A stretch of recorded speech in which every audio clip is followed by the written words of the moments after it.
ಈ ಪಾದಯಾತ್ರೆ ವಿಚಾರಕ್ಕೆ ಸಂಬಂಧಪಟ್ಟಂತೆ ಬಿಜೆಪಿ ಪಾಳ್ಯದಲ್ಲಿ ಆದ ಆಂತರಿಕ ಗುದ್ದಾಟ ನಿಮಗೆ ನೆನಪಿರಬಹುದು. ಮೂಡಾ ವಿಚಾರಕ್ಕೆ ಸಂಬಂಧಪಟ್ಟಂತೆ ವಿಜಯೇಂದ್ರ ಅವರ ನೇತೃತ್ವದಲ್ಲಿ ಜಂಟಿ ಕಾರ್ಯಾಚರಣೆ ಅಂದ್ರೆ ಜೆಡಿಎಸ್ ಹಾಗೆ ಬಿಜೆಪಿಯವರು ಮೈಸೂರುವರೆಗೂ ಪಾದಯಾತ್ರೆಯನ್ನ ಮಾಡಿದ್ರು. ಇದಕ್ಕೆ ಕೌಂಟರ್ ಅನ್ನೋ ರೀತಿಯಲ್ಲಿ ನಾವು ಬಸವ ಕಲ್ಯಾಣದಲ್ಲೂ ಕೂಡ ಒಂದು ಪಾದಯಾತ್ರೆಯನ್ನ ಮಾಡ್ತೀವಿ ವಾಲ್ಮೀಕಿ ಹಗರಣಕ್ಕೆ ಅಂತ ಹೇಳಿ ಯತ್ನಾಳ್ ಅಂಡ್ ಗ್ಯಾಂಗ್ ರೆಡಿ ಆಗಿದ್ರು. ಆದರೆ ಹೈಕಮಾಂಡ್ ನಾಯಕರು ಅದಕ್ಕೆ ಸಮ್ಮತಿಯನ್ನ ನೀಡಿರಲಿಲ್ಲ. ಇದೀಗ ವಿಜಯೇಂದ್ರ ವರ್ಸಸ್ ಶಾಸಕ ಯತ್ನಾಳ್ ಅನ್ನೋ ರೀತಿಯಲ್ಲಿ ನಡೀತಾ ಇದ್ದ ಪಾದಯಾತ್ರೆ ಪಾಲಿಟಿಕ್ಸ್ಗೆ ಮೇಜರ್ ಟ್ವಿಸ್ಟ್ ಸಿಕ್ಕಿದೆ. ಯತ್ನಾಳ್ ನೇತೃತ್ವದ ಪಾದಯಾತ್ರೆಗೂ ಕೂಡ ಹೈಕಮಾಂಡ್ ನಾಯಕರು ಗ್ರೀನ್ ಸಿಗ್ನಲ್ ಕೊಟ್ಟಿದ್ದಾರೆ. ಕಡೆಗೂ ಬಿಜೆಪಿಯಿಂದ ಅಲ್ಲಿಗೆ ಮತ್ತೊಂದು ಪಾದಯಾತ್ರೆಗೆ ಮುಹೂರ್ತ ನಿಗದಿಯಾಗಲಿದೆ. ಬಳ್ಳಾರಿಯಿಂದ ಪಾದಯಾತ್ರೆಗೆ ಹೈಕಮಾಂಡ್ ಒಪ್ಪಿಗೆಯನ್ನ ಸೂಚಿಸಿದೆ. ವಾಲ್ಮೀಕಿ ನಿಗಮ ಹಗರಣ ಆಲ್ರೆಡಿ ಚಾರ್ಜ್ ಶೀಟ್ ಸಬ್ಮಿಷನ್ ಆಗಿದೆ. ಚಾರ್ಜ್ ಶೀಟ್ನಲ್ಲಿ ನಾಗೇಂದ್ರ, ಮಾಜಿ ಮಿನಿಸ್ಟರ್ ನಾಗೇಂದ್ರ ಅವರ ಪಾತ್ರದ ಬಗ್ಗೆ ಕೂಡ ಉಲ್ಲೇಖ ಇದೆ.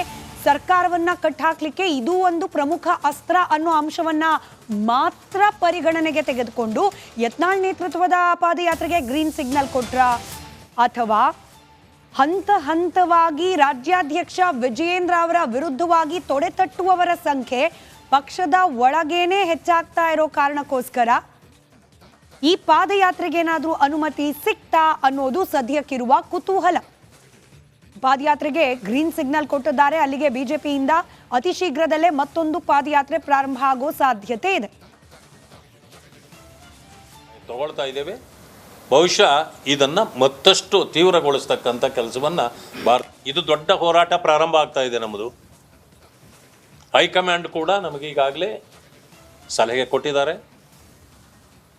ಮೈಸೂರಿಗೆ ನಾವು ಯಾತ್ರೆ ಹೊರಟಾಗ ವಾಲ್ಮೀಕಿ ಹಗರಣದ್ದು ಹೆಚ್ಚು ಸದ್ದು ಆಗಲಿಲ್ಲ. ಯಾಕೆ ಅಂತಂದರೆ ನಾವು ಮೈಸೂರಿಗೆ ಹೊರಟಿದ್ದರಿಂದ ಮೂಡ ಸದ್ದಾಗೋಯ್ತು. ಆದ್ದರಿಂದ ಇದಕ್ಕೀಗ ಎರಡನೇ ಇದನ್ನು ಕೂಡ ತಗೊಳ್ತಾ ಇದ್ದೇವೆ.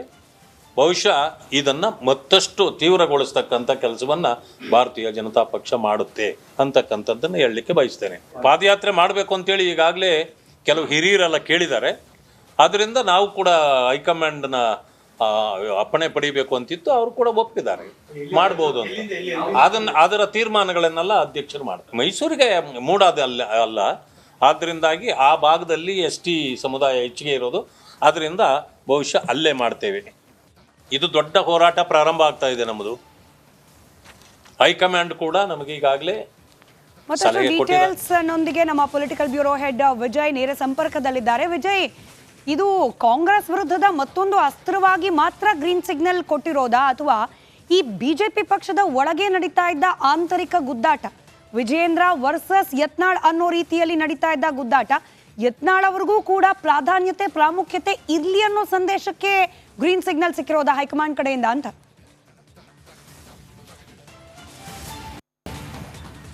ಸ್ಮಿತಾ, ಎರಡೂ ವಿಚಾರಗಳನ್ನು ಕೂಡ ಹೈಕಮಾಂಡು ಸಾಕಷ್ಟು ಆಲೋಚನೆಯನ್ನ ಮಾಡಿ ಅಳೆದು ತೂಗಿ ಅಂತಿಮವಾಗಿ ಪಾದಯಾತ್ರೆಗೆ ಸಂಬಂಧಪಟ್ಟಂತೆ ಗ್ರೀನ್ ಸಿಗ್ನಲ್ ಕೊಟ್ಟಿರುವಂಥದ್ದು. ಅದು ಯಾವಾಗ ಪಾದಯಾತ್ರೆ ವಾಲ್ಮೀಕಿ ಹಗರಣ ಸಂಬಂಧಪಟ್ಟಂತೆ ಚಾರ್ಜ್ ಶೀಟ್ ಸಲ್ಲಿಕೆಯಾದ ಬಳಿಕ ನಾಗೇಂದ್ರ ಅವರು ಪ್ರಮುಖ ಆರೋಪಿ ಕಿಂಗ್ ಪಿನ್ ಅಂತ ಹೇಳಿಕೆ ಬೆನ್ನಲ್ಲೇ ಕೂಡ ಇದರ ಏನು ಆಳಗಳು ಮತ್ತೊಂದಷ್ಟು ವಿಸ್ತರಿಸುವಂಥ ಸಾಧ್ಯತೆ ಇರುವಂಥದ್ದು ಏನು ವಾಲ್ಮೀಕಿ ಹಗರಣದಲ್ಲಿ. ಈ ಹಿನ್ನೆಲೆಯಲ್ಲಿ ಕೂಡ ಇದನ್ನು ಒಂದಷ್ಟು ಚುರುಕು ಮಾಡಿಸುವ ನಿಟ್ಟಿನಲ್ಲಿ ಸರ್ಕಾರಕ್ಕೆ ಬಿಸಿ ಮುಟ್ಟಿಸುವಂಥದ್ದು.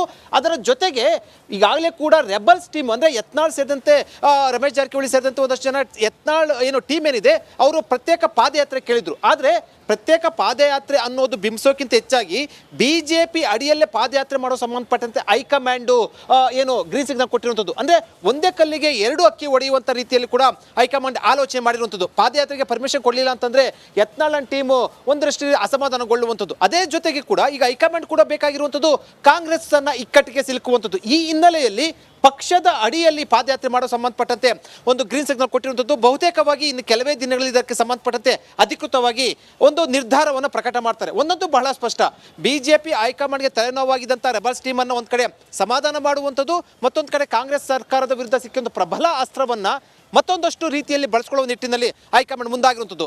ಆದರೆ ಎರಡನೇ ಪಾದಯಾತ್ರೆ ಏನು ಬಳ್ಳಾರಿಯಿಂದ ಶುರುವಾಗುತ್ತೆ, ಅಲ್ಲಿ SC ST ಸಮುದಾಯ ಹೆಚ್ಚಿರುವಂಥ ಹಿನ್ನೆಲೆಯಲ್ಲಿ ಅದರ ವೋಟ್ ಬ್ಯಾಂಕ್ ಅನ್ನು ಗಮನದಲ್ಲಿ ಇಟ್ಕೊಂಡಿರುವಂಥದ್ದು. ಜೊತೆಗೆ ಸರ್ಕಾರವನ್ನು ಇಕ್ಕಟ್ಟಿಗೆ ಸಿಲುಕಿಸುವ ನಿಟ್ಟಿನಲ್ಲಿ ಹೈಕಮಾಂಡ್ ಒಂದು ರಣತಂತ್ರ ರೂಪಿಸಿದೆ ಅಂತ ಹೇಳ್ಬೋದು. ಸ್ಮಿತಾ, ರೈಟ್, ಧನ್ಯವಾದ ವಿಜಯ್ ಮಾಹಿತಿಗಾಗಿ.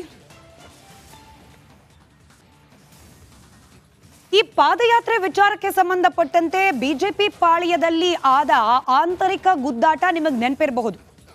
ಮೂಡಾ ವಿಚಾರಕ್ಕೆ ಸಂಬಂಧಪಟ್ಟಂತೆ ವಿಜಯೇಂದ್ರ ಅವರ ನೇತೃತ್ವದಲ್ಲಿ ಜಂಟಿ ಕಾರ್ಯಾಚರಣೆ ಅಂದ್ರೆ ಜೆಡಿಎಸ್ ಹಾಗೆ ಬಿಜೆಪಿಯವರು ಮೈಸೂರುವರೆಗೂ ಪಾದಯಾತ್ರೆಯನ್ನ ಮಾಡಿದ್ರು. ಇದಕ್ಕೆ ಕೌಂಟರ್ ಅನ್ನೋ ರೀತಿಯಲ್ಲಿ ನಾವು ಬಸವ ಕಲ್ಯಾಣದಲ್ಲೂ ಕೂಡ ಒಂದು ಪಾದಯಾತ್ರೆಯನ್ನ ಮಾಡ್ತೀವಿ ವಾಲ್ಮೀಕಿ ಹಗರಣಕ್ಕೆ ಅಂತ ಹೇಳಿ ಯತ್ನಾಳ್ ಅಂಡ್ ಗ್ಯಾಂಗ್ ರೆಡಿ ಆಗಿದ್ರು. ಆದರೆ ಹೈಕಮಾಂಡ್ ನಾಯಕರು ಅದಕ್ಕೆ ಸಮ್ಮತಿಯನ್ನ ನೀಡಿರಲಿಲ್ಲ. ಇದೀಗ ವಿಜಯೇಂದ್ರ ವರ್ಸಸ್ ಶಾಸಕ ಯತ್ನಾಳ್ ಅನ್ನೋ ರೀತಿಯಲ್ಲಿ ನಡೀತಾ ಇದ್ದ ಪಾದಯಾತ್ರೆ ಪಾಲಿಟಿಕ್ಸ್ಗೆ ಮೇಜರ್ ಟ್ವಿಸ್ಟ್ ಸಿಕ್ಕಿದೆ. ಯತ್ನಾಳ್ ನೇತೃತ್ವದ ಪಾದಯಾತ್ರೆಗೂ ಕೂಡ ಹೈಕಮಾಂಡ್ ನಾಯಕರು ಗ್ರೀನ್ ಸಿಗ್ನಲ್ ಕೊಟ್ಟಿದ್ದಾರೆ. ಕಡೆಗೂ ಬಿಜೆಪಿಯಿಂದ ಅಲ್ಲಿಗೆ ಮತ್ತೊಂದು ಪಾದಯಾತ್ರೆಗೆ ಮುಹೂರ್ತ ನಿಗದಿಯಾಗಲಿದೆ. ಬಳ್ಳಾರಿಯಿಂದ ಪಾದಯಾತ್ರೆಗೆ ಹೈಕಮಾಂಡ್ ಒಪ್ಪಿಗೆಯನ್ನ ಸೂಚಿಸಿದೆ. ವಾಲ್ಮೀಕಿ ನಿಗಮ ಹಗರಣ ಆಲ್ರೆಡಿ ಚಾರ್ಜ್ ಶೀಟ್ ಸಬ್ಮಿಷನ್ ಆಗಿದೆ. ಚಾರ್ಜ್ ಶೀಟ್ನಲ್ಲಿ ನಾಗೇಂದ್ರ, ಮಾಜಿ ಮಿನಿಸ್ಟರ್ ನಾಗೇಂದ್ರ ಅವರ ಪಾತ್ರದ ಬಗ್ಗೆ ಕೂಡ ಉಲ್ಲೇಖ ಇದೆ. ಸರ್ಕಾರವನ್ನ ಕಟ್ಟಾಕ್ಲಿಕ್ಕೆ ಇದು ಒಂದು ಪ್ರಮುಖ ಅಸ್ತ್ರ ಅನ್ನೋ ಅಂಶವನ್ನ ಮಾತ್ರ ಪರಿಗಣನೆಗೆ ತೆಗೆದುಕೊಂಡು ಯತ್ನಾಳ್ ನೇತೃತ್ವದ ಪಾದಯಾತ್ರೆಗೆ ಗ್ರೀನ್ ಸಿಗ್ನಲ್ ಕೊಟ್ರ, ಅಥವಾ ಹಂತ ಹಂತವಾಗಿ ರಾಜ್ಯಾಧ್ಯಕ್ಷ ವಿಜಯೇಂದ್ರ ಅವರ ವಿರುದ್ಧವಾಗಿ ತೊಡೆತಟ್ಟುವವರ ಸಂಖ್ಯೆ ಪಕ್ಷದ ಒಳಗೇನೆ ಹೆಚ್ಚಾಗ್ತಾ ಇರೋ ಕಾರಣಕ್ಕೋಸ್ಕರ ಈ ಪಾದಯಾತ್ರೆಗೇನಾದ್ರೂ ಅನುಮತಿ ಸಿಕ್ತಾ ಅನ್ನೋದು ಸದ್ಯಕ್ಕಿರುವ ಕುತೂಹಲ. ಪಾದಯಾತ್ರೆಗೆ ಗ್ರೀನ್ ಸಿಗ್ನಲ್ ಕೊಟ್ಟಿದ್ದಾರೆ. ಅಲ್ಲಿಗೆ ಬಿಜೆಪಿಯಿಂದ ಅತಿ ಶೀಘ್ರದಲ್ಲೇ ಮತ್ತೊಂದು ಪಾದಯಾತ್ರೆ ಪ್ರಾರಂಭ ಆಗೋ ಸಾಧ್ಯತೆ ಇದೆ. ತಗೊಳ್ತಾ ಇದ್ದೇವೆ. ಬಹುಶಃ ಇದನ್ನ ಮತ್ತಷ್ಟು ತೀವ್ರಗೊಳಿಸ್ತಕ್ಕಂಥ ಕೆಲಸವನ್ನ ಇದು ದೊಡ್ಡ ಹೋರಾಟ ಪ್ರಾರಂಭ ಆಗ್ತಾ ಇದೆ ನಮ್ಮದು. ಹೈಕಮಾಂಡ್ ಕೂಡ ನಮಗೆ ಈಗಾಗಲೇ ಸಲಹೆ ಕೊಟ್ಟಿದ್ದಾರೆ. ಮೈಸೂರಿಗೆ ನಾವು ಯಾತ್ರೆ ಹೊರಟಾಗ ವಾಲ್ಮೀಕಿ ಹಗರಣದ್ದು ಹೆಚ್ಚು ಸದ್ದು ಆಗಲಿಲ್ಲ. ಯಾಕೆ ಅಂತಂದರೆ ನಾವು ಮೈಸೂರಿಗೆ ಹೊರಟಿದ್ದರಿಂದ ಮೂಡ ಸದ್ದಾಗೋಯ್ತು. ಆದ್ದರಿಂದ ಇದಕ್ಕೀಗ ಎರಡನೇ ಇದನ್ನು ಕೂಡ ತಗೊಳ್ತಾ ಇದ್ದೇವೆ.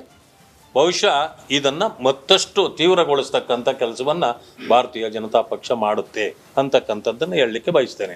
ಪಾದಯಾತ್ರೆ ಮಾಡಬೇಕು ಅಂತೇಳಿ ಈಗಾಗಲೇ ಕೆಲವು ಹಿರಿಯರೆಲ್ಲ ಕೇಳಿದ್ದಾರೆ.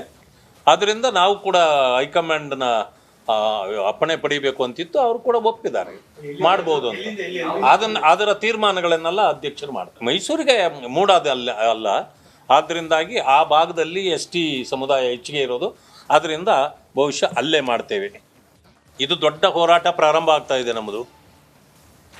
ಹೈಕಮಾಂಡ್ ಕೂಡ ನಮಗೆ ಈಗಾಗಲೇ ಮತ್ತಷ್ಟು ಡೀಟೇಲ್ಸ್ ನೊಂದಿಗೆ ನಮ್ಮ ಪೊಲಿಟಿಕಲ್ ಬ್ಯೂರೋ ಹೆಡ್ ವಿಜಯ್ ನೇರ ಸಂಪರ್ಕದಲ್ಲಿದ್ದಾರೆ. ವಿಜಯ್, ಇದು ಕಾಂಗ್ರೆಸ್ ವಿರುದ್ಧದ ಮತ್ತೊಂದು ಅಸ್ತ್ರವಾಗಿ ಮಾತ್ರ ಗ್ರೀನ್ ಸಿಗ್ನಲ್ ಕೊಟ್ಟಿರೋದಾ, ಅಥವಾ ಈ ಬಿಜೆಪಿ ಪಕ್ಷದ ಒಳಗೆ ನಡೀತಾ ಇದ್ದ ಆಂತರಿಕ ಗುದ್ದಾಟ, ವಿಜಯೇಂದ್ರ ವರ್ಸಸ್ ಯತ್ನಾಳ್ ಅನ್ನೋ ರೀತಿಯಲ್ಲಿ ನಡೀತಾ ಇದ್ದ ಗುದ್ದಾಟ, ಯತ್ನಾಳ್ ಅವ್ರಿಗೂ ಕೂಡ ಪ್ರಾಮುಖ್ಯತೆ ಇರ್ಲಿ ಅನ್ನೋ ಸಂದೇಶಕ್ಕೆ ಗ್ರೀನ್ ಸಿಗ್ನಲ್ ಸಿಕ್ಕಿರೋದಾ ಹೈಕಮಾಂಡ್ ಕಡೆಯಿಂದ ಅಂತ?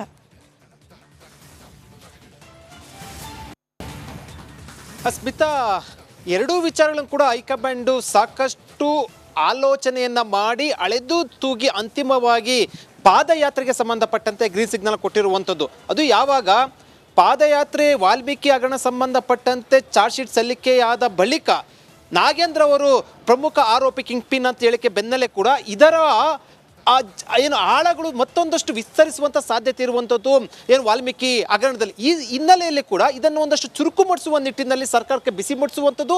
ಅದರ ಜೊತೆಗೆ ಈಗಾಗಲೇ ಕೂಡ ರೆಬಲ್ಸ್ ಟೀಮ್ ಅಂದರೆ ಯತ್ನಾಳ್ ಸೇರಿದಂತೆ ರಮೇಶ್ ಜಾರಕಿಹೊಳಿ ಸೇರಿದಂತೆ ಒಂದಷ್ಟು ಜನ ಯತ್ನಾಳ್ ಏನು ಟೀಮ್ ಏನಿದೆ ಅವರು ಪ್ರತ್ಯೇಕ ಪಾದಯಾತ್ರೆ ಕೇಳಿದ್ರು. ಆದರೆ ಪ್ರತ್ಯೇಕ ಪಾದಯಾತ್ರೆ ಅನ್ನೋದು ಬಿಂಬಿಸೋಕ್ಕಿಂತ ಹೆಚ್ಚಾಗಿ ಬಿಜೆಪಿ ಅಡಿಯಲ್ಲೇ ಪಾದಯಾತ್ರೆ ಮಾಡೋ ಸಂಬಂಧಪಟ್ಟಂತೆ ಹೈಕಮಾಂಡು ಏನು ಗ್ರೀನ್ ಸಿಗ್ನಲ್ ಕೊಟ್ಟಿರುವಂಥದ್ದು. ಅಂದರೆ ಒಂದೇ ಕಲ್ಲಿಗೆ ಎರಡು ಅಕ್ಕಿ ಹೊಡೆಯುವಂಥ ರೀತಿಯಲ್ಲಿ ಕೂಡ ಹೈಕಮಾಂಡ್ ಆಲೋಚನೆ ಮಾಡಿರುವಂಥದ್ದು. ಪಾದಯಾತ್ರೆಗೆ ಪರ್ಮಿಷನ್ ಕೊಡಲಿಲ್ಲ ಅಂತಂದರೆ ಯತ್ನಾಳ್ ಟೀಮು ಒಂದರಷ್ಟು ಅಸಮಾಧಾನಗೊಳ್ಳುವಂಥದ್ದು. ಅದೇ ಜೊತೆಗೆ ಕೂಡ ಈಗ ಹೈಕಮಾಂಡ್ ಕೂಡ ಬೇಕಾಗಿರುವಂಥದ್ದು ಕಾಂಗ್ರೆಸ್ ಅನ್ನ ಇಕ್ಕಟ್ಟಿಗೆ ಸಿಲುಕುವಂಥದ್ದು. ಈ ಹಿನ್ನೆಲೆಯಲ್ಲಿ ಪಕ್ಷದ ಅಡಿಯಲ್ಲಿ ಪಾದಯಾತ್ರೆ ಮಾಡೋ ಸಂಬಂಧಪಟ್ಟಂತೆ ಒಂದು ಗ್ರೀನ್ ಸಿಗ್ನಲ್ ಕೊಟ್ಟಿರುವಂಥದ್ದು. ಬಹುತೇಕವಾಗಿ ಇನ್ನು ಕೆಲವೇ ದಿನಗಳಲ್ಲಿ ಇದಕ್ಕೆ ಸಂಬಂಧಪಟ್ಟಂತೆ ಅಧಿಕೃತವಾಗಿ ಒಂದು ನಿರ್ಧಾರವನ್ನು ಪ್ರಕಟ ಮಾಡ್ತಾರೆ. ಒಂದೊಂದು ಬಹಳ ಸ್ಪಷ್ಟ, ಬಿಜೆಪಿ ಹೈಕಮಾಂಡ್ಗೆ ತಲೆನೋವಾಗಿದ್ದಂಥ ರೆಬಲ್ಸ್ ಟೀಮ್ ಅನ್ನು ಒಂದು ಕಡೆ ಸಮಾಧಾನ ಮಾಡುವಂಥದ್ದು, ಮತ್ತೊಂದು ಕಡೆ ಕಾಂಗ್ರೆಸ್ ಸರ್ಕಾರದ ವಿರುದ್ಧ ಸಿಕ್ಕಿದ ಪ್ರಬಲ ಅಸ್ತ್ರವನ್ನ ಮತ್ತೊಂದಷ್ಟು ರೀತಿಯಲ್ಲಿ ಬಳಸ್ಕೊಳ್ಳುವ ನಿಟ್ಟಿನಲ್ಲಿ ಹೈಕಮಾಂಡ್ ಮುಂದಾಗಿರುವಂಥದ್ದು.